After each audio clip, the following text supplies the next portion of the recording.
The story of Cain is one of jealousy, rage, and murder. A tragic tale that set the stage for human history's first crime. But it's more than just the story of the firstborn of Adam and Eve. Cain's legacy echoes through generations, revealing haunting twists in the lives of his descendants. Today we'll uncover the captivating and chilling account of Cain, the first murderer, and the lessons his story holds for humanity. Cain was the firstborn son of Adam and Eve. As a farmer, he worked the ground, tilling and sowing crops. His younger brother Abel was a shepherd, caring for his flock. One day, both brothers brought offerings to God. Abel offered the firstlings of his flock, spotless and perfect, the best he had. Cain, on the other hand, brought crops that were not his best. They appeared to be dirty and deformed.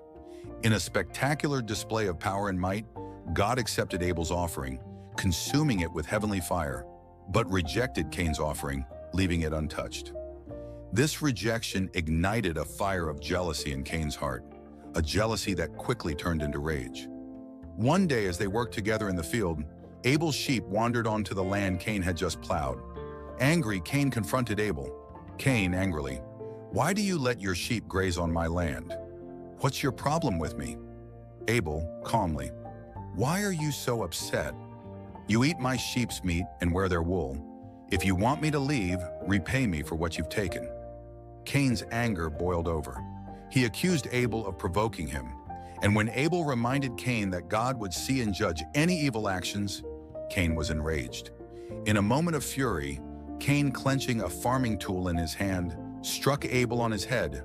Abel's lifeless body fell to the ground, and his blood seeping into the earth. Realizing the gravity of his actions, Cain was overcome with guilt and sorrow. He buried Abel in the field, hoping to hide his crime. But God knew what had happened. He appeared to Cain and asked a piercing question. God, sternly, "Where is your brother Abel?" Cain, defensive, "I don't know. Am I my brother's keeper?"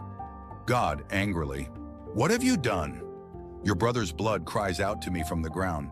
Because of your crime, the land you farmed will no longer yield crops for you. You will wander the earth, cursed and restless." Though cursed, God placed a mark on Cain to protect him, warning that anyone who harmed him would suffer sevenfold vengeance. Cain left his family and settled in the land east of Eden, beginning a new chapter of his life. Cain married and had a son named Enoch. To honor him, Cain built a city and named it after his son. It was a brief period of peace for Cain, a time when he stopped wandering and began to settle. Enoch's descendants included Irad, Mehujael, and Methuselah, each continuing the line of Cain. But Cain's legacy wasn't just one of settlement, it was also one of tragedy. Generations had passed, and the shadow of Cain's cursed legacy lingered. One day, while out in the field, Lamech, Cain's great-great-grandson, who had very poor eyesight and was of a very old age, was being assisted by his very young son, whose name was Tubal-Cain. In the distance, Tubal-Cain saw something that looked like a beast prowling the earth. He told his father Lamech to draw his bow and fire arrows in the direction of the beast, striking the beast multiple times. When Lamech and Tubal-Cain went to inspect the animal they had shot, they realized it was not an animal, but Cain, their grandfather. Realizing his grievous mistake, Lamech was consumed by a storm of anguish and fury. In a moment of uncontrollable despair, he turned on his son, Tubal-Cain, striking him down in a fit of rage. Thus, the weight of bloodshed and sorrow grew heavier, casting an even darker pall over Cain's doomed lineage. Meanwhile, Adam and Eve had another son, Seth, who carried on the lineage of righteousness. But during the days of Seth's descendants, humanity grew more corrupt, turning to idols and abandoning God.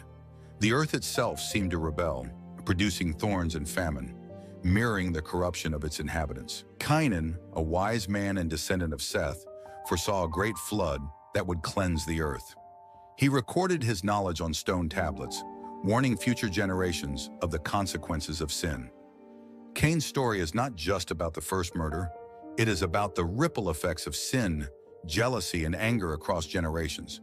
His descendants' lives were marked by sorrow and loss, culminating in the eventual judgment of the world through the Great Flood. Cain's life is a tragic reminder of the cost of unchecked emotions and disobedience. Yet his story also speaks of God's justice and mercy, a God who marks even the guilty, not to condemn, but to protect, allowing time for redemption. The story of Cain is a warning and a lesson, echoing through the ages to our lives today. Thank you for joining us on this journey through the story of Cain. Don't forget to like, share, and subscribe for more captivating stories from history, faith, and beyond. Let us know in the comments, what lessons do you take from Cain's story? See you in the next video.